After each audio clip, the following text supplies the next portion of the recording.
Bienvenue à ce balado Au cœur des lipides, créé par l'Institut de recherche clinique de Montréal. Je suis Andréane Fortin, nutritionniste à la clinique de l'IRCM. Je serai votre animatrice pour cette série de balados.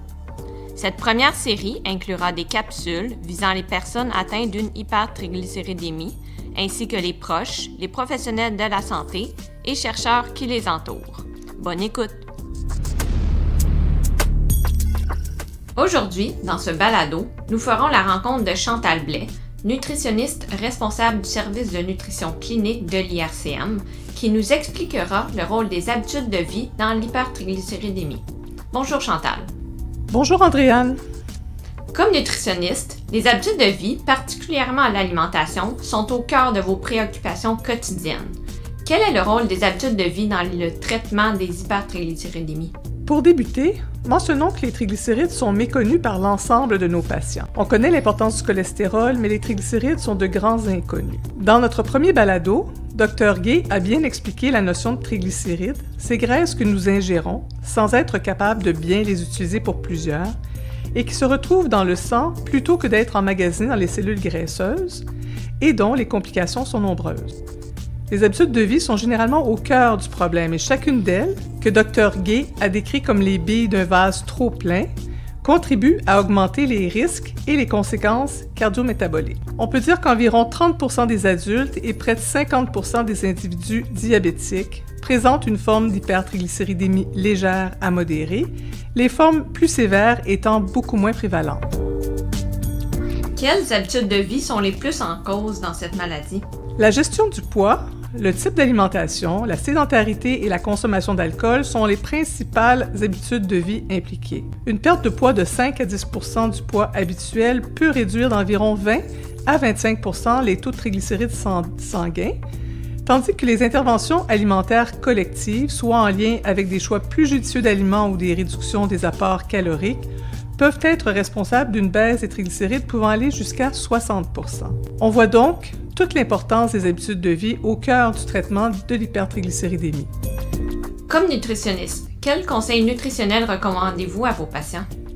Il est important d'individualiser les recommandations nutritionnelles selon les taux de triglycérides sanguins, mais aussi selon les habitudes alimentaires des individus pour qu'on puisse permettre une observance à long terme. On peut proposer des modèles alimentaires ou encore insister sur des nutriments spécifiques tels que les lipides, qu'on appelle aussi les graisses, ou les glucides, qu'on appelle les sucres alimentaires. Dans un contexte de triglycérides légèrement à moyennement élevés, soit entre 2 et 5 millimoles par litre, les recommandations visent surtout à limiter les aliments sucrés ajoutés ou naturels, qu'ils soient simples, par exemple les sucreries, les desserts, les jus et les boissons sucrées, ou complexes, comme les produits céréaliers, incluant la grande famille des pains et craquelins, les pâtes, le riz, couscous, les céréales à déjeuner, ainsi que les pommes de terre.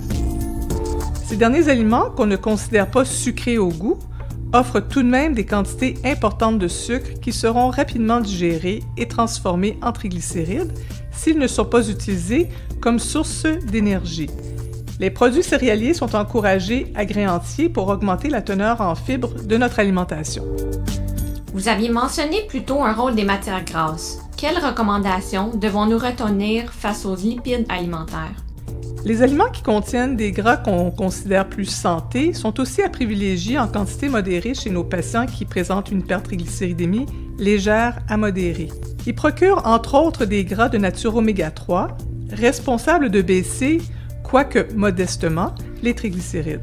Les graisses riches en oméga 3 ainsi que les autres graisses insaturées, par exemple les huiles végétales, à l'exception des huiles de coco et de palme, les noix ou leur beurre, les graines, les avocats, les olives, offrent des avantages au-delà de la baisse des triglycérides car ils vont diminuer également un risque cardiovasculaire beaucoup plus large.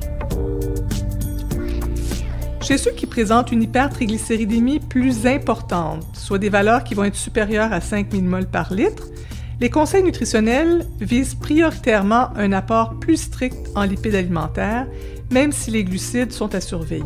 Le risque de pancréatite étant beaucoup plus grand chez ces patients, on vise généralement moins de 30% en lipides de l'apport énergétique total d'une journée, ce qui sera évidemment individualisé selon la présence des facteurs de risque. Un profil génétique démontré anormal est une situation idéale pour une restriction importante de lipides. En termes plus concrets, pour un apport d'environ 2000 calories par jour, on vise environ 55 grammes de lipides pour une distribution de 25 % par jour qui se dénombre un peu comme ceci. L'équivalent de 120 grammes de poitrine de poulet, ce qui serait à peu près l'équivalent d'une paume de main, 30 grammes de fromage cheddar, 30 grammes ou un quart de tasse de noix de Grenoble en morceaux et finalement une cuillère à table d'huile d'olive. Mentionnons que les patients qui présentent une hyperchylomicronémie familiale, une maladie tout de même beaucoup plus rare, doivent avoir recours à un régime très strict en gras, soit 10 % et moins de lipides de leur alimentation, puisqu'il n'existe pas encore de médicaments disponibles à ce jour pour traiter leur maladie. On doit souvent vous parler d'alcool. Que répondez-vous? L'alcool sous toutes ses formes est un facteur majeur qui va prédisposer à l'hypertriglycéridémie par différents effets métaboliques, qu'il soit pris à jeun ou encore avec un repas plus gras, chez les individus qui sont sensibles à l'effet de l'alcool, bien sûr. Il est déconseillé de prendre de l'alcool lorsque les triglycérides sont élevés et il est généralement proscrit lorsque les valeurs sont supérieures à 5 mmol par litre pour réduire le risque élevé de pancréatite chez nos patients.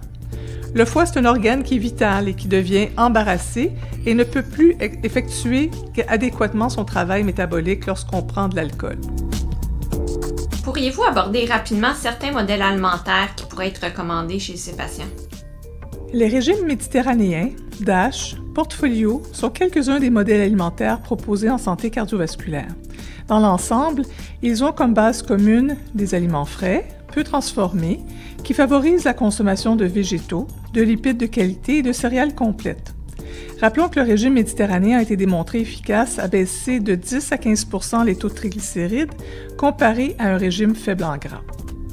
Mais plus près de nous, le concept d'assiette équilibrée de Santé Canada, soit la moitié de l'assiette sous forme de légumes et le reste partagé également entre les produits céréaliers et les protéines, est un outil qui est simple, visuel, sans calcul complexe et qui permet d'atteindre les recommandations nutritionnelles. Il reste un modèle de choix, en notant que la consommation d'aliments transformés qui sont gras, sucrés ou salés demeure réservée aux occasions spéciales. En ce qui a trait à la gestion du poids dans un contexte d'hypertriglycéridémie, quelles sont vos recommandations? La gestion du poids reste vraiment au cœur de la plupart des hypertriglycéridémies. C'est un facteur de risque cardiovasculaire qui est généralement relié aux habitudes alimentaires, au niveau d'activité physique et à notre génétique. En modifiant les choix alimentaires, la grosseur des portions, en étant actif sur une base régulière, la gestion du poids devient beaucoup plus facile. Le problème réside généralement dans le maintien de ces nouvelles habitudes. Ce sont des changements à long terme et non pas des régimes de courte durée. Lorsqu'on gagne du poids, on le fait généralement sur des années. On ne peut pas s'attendre à perdre du poids en quelques semaines seulement. On a mentionné plus tôt qu'une perte de poids modeste peut entraîner une baisse très significative des triglycérides, mais même si on ne perd pas de poids, avec la modification des habitudes alimentaires et une activité physique régulière, des bénéfices sur les triglycérides seront quand même observés. Merci Chantal pour cet aperçu des recommandations nutritionnelles. Pourriez-vous résumer ce qu'il faut manger pour viser les triglycérides dans les cibles? Si on se souvient de faire des meilleurs choix alimentaires, faibles en lipides, en sucre simple, en alcool, et en se contentant de portions raisonnables qui conviennent à nos apports quotidiens, on travaille vraiment dans le bon sens. On pense à choisir des aliments peu transformés et on offre une place de choix aux légumes, aux fruits et aux produits céréaliers à grains entiers dans chacune de nos assiettes. On écarte les desserts sucrés et l'alcool le plus souvent possible. On peut trouver des alternatives plus santé pour plusieurs de nos aliments, il faut juste se donner la peine de les essayer. Finalement, on reste actif la plupart des jours de la semaine. Il est plus efficace de faire une activité modérée tous les jours, 20 à 40 minutes, que de faire 2 heures 2 fois par semaine. Les nutritionnistes sont les personnes les plus qualifiées pour parler des conseils nutritionnels adaptés. N'hésitez surtout pas à les consulter. Merci Chantal pour ce très beau survol des recommandations nutritionnelles chez ces patients. Restez à l'affût pour d'autres balados sur le sujet.